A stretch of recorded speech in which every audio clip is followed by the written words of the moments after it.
సంధ్యా theatre తొక్కిసలాట కేసులో అరెస్టైన hero Allu అర్జున్కి నిమిషాల్లోనే బెయిల్ మంజూరైంది.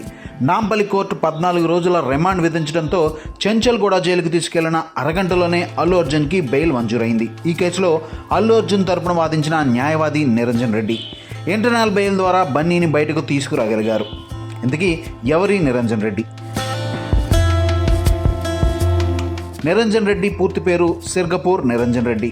సుప్రీంకోర్టులో ప్రాక్టీస్ చేస్తున్న నిరంజన్ రెడ్డి దశాబ్దంగా అక్రమ ఆస్తుల కేసులో ఆరోపణలు ఎదుర్కొంటున్న వైఎస్ జగన్ కేసులను వాదిస్తున్నారు. లాయర్గా నిరంజన్ రెడ్డి వాదించే కేసులకు గంటకు 5 లక్షలు ఛార్జ్ చేస్తారని సమాచారం. ఇందులో నిజం ఎంతో తెలియదు కానీ అల్లు అర్జున్కి నిమిషాల్లోనే బెయిల్ రావడంతో నిరంజన్ రెడ్డి పేరు సోషల్ మీడియాలో తెగ వైరల్ అవుతుంది. 2022లో వైఎస్ఆర్ కాంగ్రెస్ పార్టీ తరపున రాజ్యసభ ఎంపీగా ఎంపికైన నిరంజన్ రెడ్డి నిర్మాత కూడా.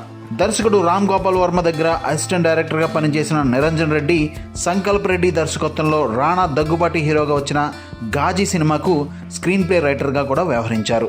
గగనం, క్షణం, వైల్డ్ డాగ్, ఆచార్య సినిమాలకు నిర్మాతగా వ్యవహరించిన నిరంజన్ రెడ్డి కొరటాల శివ దర్శకత్వంలో చిరంజీవి, రామ్ చరణ్ హీరోలుగా తెరకెక్కిన ఆచార్య మూవీ 200 కోట్ల భారీ బడ్జెట్తో తెరకెక్కి 80 కోట్లే వసూలు చేసింది. దీంతో 120 కోట్ల నష్టాలు ఎదుర్కొన్న నిరంజన్ రెడ్డి మళ్లీ నిర్మాణం వైపు అడుగులు వేయలేదు.